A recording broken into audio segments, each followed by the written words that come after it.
여러분 안녕하세요. 네, 오늘은 주제가요. 조선족 맘카페로 가는 길입니다. 여러분께서요, 오늘 이제 일요일, 이 나라 어떻게 될까 막 걱정을 하시는데 한번 이번 이 주제, 조선족의 문제 우리가 한번 꼭 생각해 봐야 될 것 같아서 조선족 맘카페로 가는 길, 이런 주제로 여러분, 우리가 앞으로 어떤 대한민국을 만들 것인가 생각하는 주제로 삼도록 하겠습니다. 얼마 전에요, 꽤 뉴스가 크게 다뤄졌는데 조선족 맘카페에서요, 조선족 엄마들이 막 글을 올린 겁니다.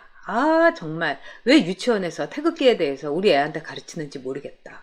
그리고 아이가 국가적인 정체성 이런 걸 잃는다. 그리고 우리하고 이 한국 여자들하고는 너무너무 다른데 난 섞이고 싶지 않다. 그리고 어차피 이제 중국으로 돌아가야 될 건데 왜 우리 아이한테 태극기라든가 뭐 독립 문제라든가 또 자유민주주의 이런 걸 가르치는지 모르겠다. 이러면서 맘카페에서 난리가 난 거예요. 자, 여러분 어떻게 생각하십니까? 이 대한민국에 와가지고 이 만능 비자라고 알려진 F4 비자를 받아가지고 돈 많이 벌고 뭐 중국에다가 집 서너 채 뭐 다 사고 그렇게 안락한 삶을 이 나라에서 뿌리를 내리고 살게 된 거죠. 그러면서도 언제든지 돌아갈 생각을 하고 있고, 또 어차피 지금 한국 사람들하고 우리하고는 다르기 때문에 아이에게 태극기에 대해서 가르치는 거 너무 싫다. 이게 조선족 맘카페에서 일어난 일이었어요. 이게 이제 알려진 겁니다. 그러니까 아니 조선족도 맘카페를 하냐? 뭐 이런 말도 있는데 조선족 맘카페가 상당히 많이 있습니다. 이번에 문제가 된 이른바 해피맘 카페, 바로 이제 이 카페죠. 그래서 이 카페에서는 이 조선족에 대해서 이 중국과 그 다음에 한국, 근데 우리의 말하자면은 나라, 우리가 여기서 살아갈 나라, 우리 조국은 중국이다.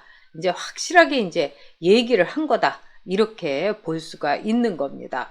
자, 여러분 어떻게 생각하세요? 이 조선족 맘카페 뭐 이걸 떠나가지고 지금 우리가요 굉장히 정체성의 혼란, 우리 자신도 겪고는 있습니다. 왜냐하면은 지금 뭐 얼마 전에 변희수 하사의 문제라든가 과연 이제 선택한 성의 문제 이런 거부터 시작을 해갖고 글로벌한 이 국가로 가는 즈음에 있어서 우리가 인구도 이렇게 줄어드는데 많은 사람들을 받아들여야 되는 거 아니냐, 이민청을 만들자, 그리고 재외 동포들에게도 투표권을 주자. 그래서 이제 재외 동포들이 투표권을 갖게 됐죠.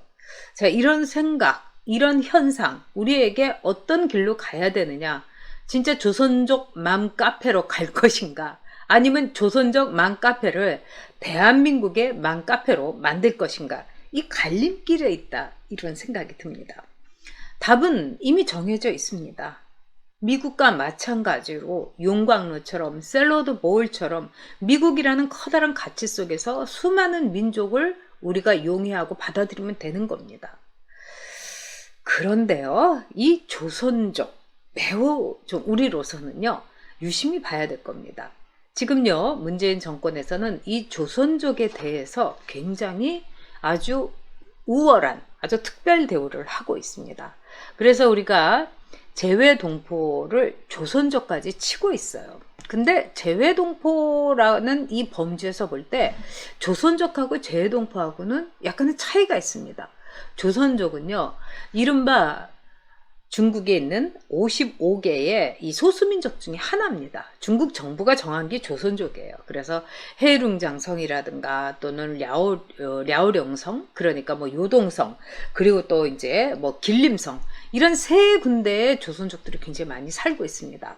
일제강점기에 정말 먹고 살 수 없어서 중국으로 간 경우도 있고, 뭐 독립운동가의 후손도 있고, 뭐 여러 가지 복잡하죠. 그런데 이 조선족에 대해서 중국 정부는 소수민족 보호라는 이 기체 아래 굉장히 여유롭게 해줬다고 그럽니다. 그러니까 뭐 밀가루로 배급할 때도 이 소수민족들에게는 소수민족 보호라는 이 커다란 뜻을 표시하면서 나름대로 반란이라든가 뭐 이 반정부 분자가 되지 않도록 굉장히 잘해줬다는 거예요.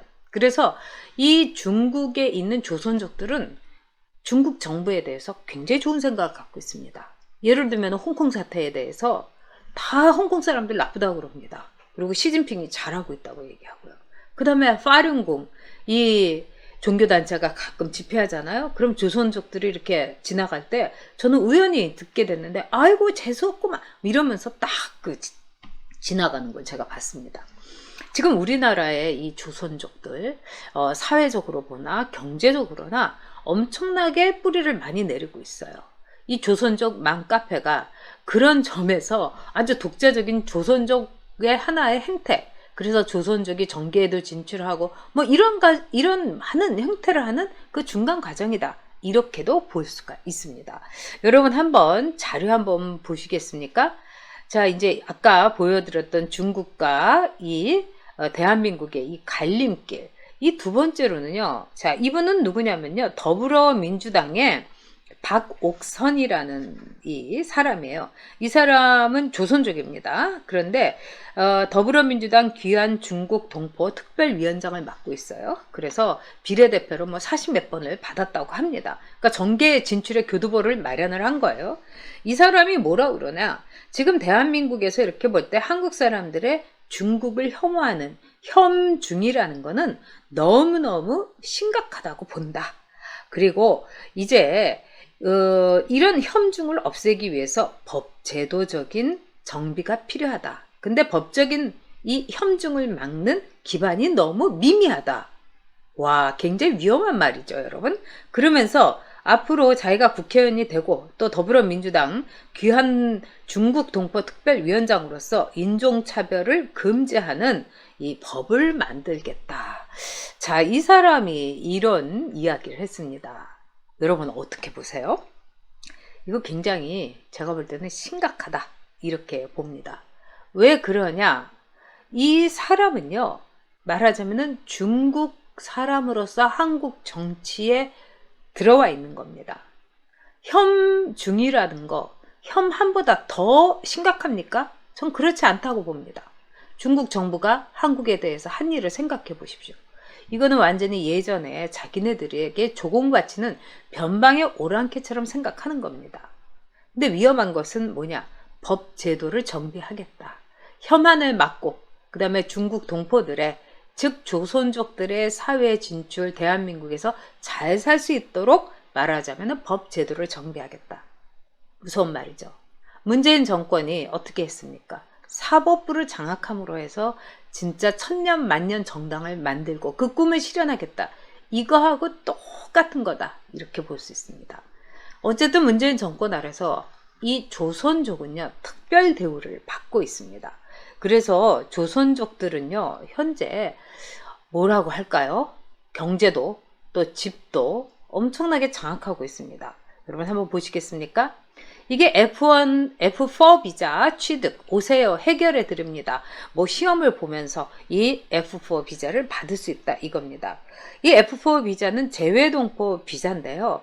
이 중국 동포들은 전에는 무조건 받았습니다. 그런데 하도 문제가 많으니까 이 조선족 전용 특별 비자에 대해서 몇 가지 제한을 뒀습니다. 그럼에도 불구하고 이 사람들이 더 많이 받으려고 하는 겁니다. 뭐 동포라는 이름은 부모, 조부모, 증조부, 그 다음에 아이들 3, 4세까지도 한국 피가 섞여 있으면 이 비자를 받을 수가 있고요. 그 다음에 기능사 이상의 소지자, 그러니까 기술이 있으면 된다 이겁니다. 그리고 제빵, 미용, 이 자격증을 가져도 된다는 겁니다. 그런데 여러분 놀라운 일은요, 제빵이나 미용 이 기술을 배우는데 1년에 한 번은 중국어로 보는 시험도 있는 거예요. 여러분 어떻게 생각하세요? 너무나 조선족을 위한 특혜를 많이 베풀고 있는 겁니다. 그리고 조선족들은 지금 우리나라에서요, 투표권 갖고 있어요. 지방자치단체 장을 뽑는데 조선족이 투표를 할 수가 있습니다. 또 뿐만 아니라 한국 사람하고 결혼한 수많은 조선족 여성들이 있어요. 이 여성들은요, 무조건 대통령부터 말하자면 지방자치단체까지 구의원까지 다 뽑을 수가 있어요. 그래서 민주당으로서는 이거는 다 민주당 표다 이렇게 생각을 하는 겁니다. 얼마 전에 제가 볼 때는 오세훈 시장이 이 광진구에 굉장히 조선족이 많아서 민주당이 유리했다. 물론 제가 볼 때는 그렇게 드러내놓고 꼭 집어서 할 말은 아니지만 틀린 말은 아니에요. 팩트는 팩트인 겁니다. 즉 조선족들은 100% 거의 99% 민주당을 지지하고 있고 좌파 성향을 갖고 있어요. 어렸을 때부터 이제까지 머리에 박히도록 사회주의 사상을 뼛속 깊이 체화가 된 거예요. 그들의 뼈와 피는 사회주의인 겁니다. 그래서 조선족들은요, 이 다문화의 여러 가지 특혜, 이걸 다 받고 있어요. 이제 정치적으로 투표권을 행사를 하고 있어요. 또 두 번째로는요, 조선족의 경우는요, 얼마든지 이곳에서 청약통장도 만들 수가 있고요. 또 이 집도 사들이고 장사도 할 수 있고 다 할 수 있어요. 그래서 조선족들이 이 대림동에서 점점 프린트지를 넓혀서 동작구 해갖고 이제는 강남까지 와가지고 강남에 아파트를 사는 경우도 있고 청약통장을 만들어서 당첨되는 경우도 있습니다. 여러분 또 그뿐만 아니에요. 지금 병원에 이렇게 가시면은요, 조선족들이 앉아가지고 기다리고 자기네들이 얘기하는 거 얼마든지 들을 수가 있어요. 자, 여러분 얼마나 돈을 많이 내십니까? 저도 지역 의료보기 때문에 의료보험 참 많이 내요. 다들 힘들죠. 근데 조선족들은 적어도 한 5만 원, 그리고 많아봤자 10만 원 정도에서 이 의료 혜택을 다 받고 있는 거예요. 대한민국의 의료 혜택을. 자, 여러분 거기까지는 좋습니다. 근데 더 기가 막힌 건 뭐냐, 의료보험을 한 사람이 만들어서 조선족 여자들이 그냥 수십 명이 돌아가면서 하나의 의료보험으로 쓰는 적도 있습니다. 이건 엄연한 불법이죠. 근데 우리나라에서는 어떻습니까? 뭐 얼굴 대조하지도 않고요. 그냥 그 이름만 대면은요, 다 이렇게 찾아가지고 그냥 기다리세요 이러지 않습니까? 우리도 그렇지 않습니까? 똑같이 조선족들도 그렇게 한다는 겁니다. 자, 그런 점에서 여러분, 이 조선족 문제, 조선족 맘카페를 대한민국의 정말 우파 맘카페로 바꾸는 일, 저는 이거는 좀 힘들다고 봅니다. 그런데 조선족 맘카페에서 벌어지고 있는 일, 이거를 어디까지나 그 사람들에게 편리하고 그 사람들에게 좋은 길로 우리가 만들어야 되겠습니까? 자, 중국어로요, 제빵하고 미용, 이 시험을 봐서 기능사가 돼서 얼른 F4 비자 받는 경우 있어요. 얼마나 쉽습니까? 중국어로 배우는데. 거기다가 앞으로 여러분 보십시오. 이런 식으로 나가다가는요, 아, 우리 조선족들이 많은, 뭐 조선족의 퍼센트지가 많은 학교에서는 태극기에 대해서 가르치지 말아주세요. 대한독립 뭐 이거 가르치지 말아주세요. 자유민주주의 가르쳐주지 마세요. 그리고 홍콩에 대해서 지지하지 말아주세요. 뭐 이렇게 얘기할 수 있는 겁니다.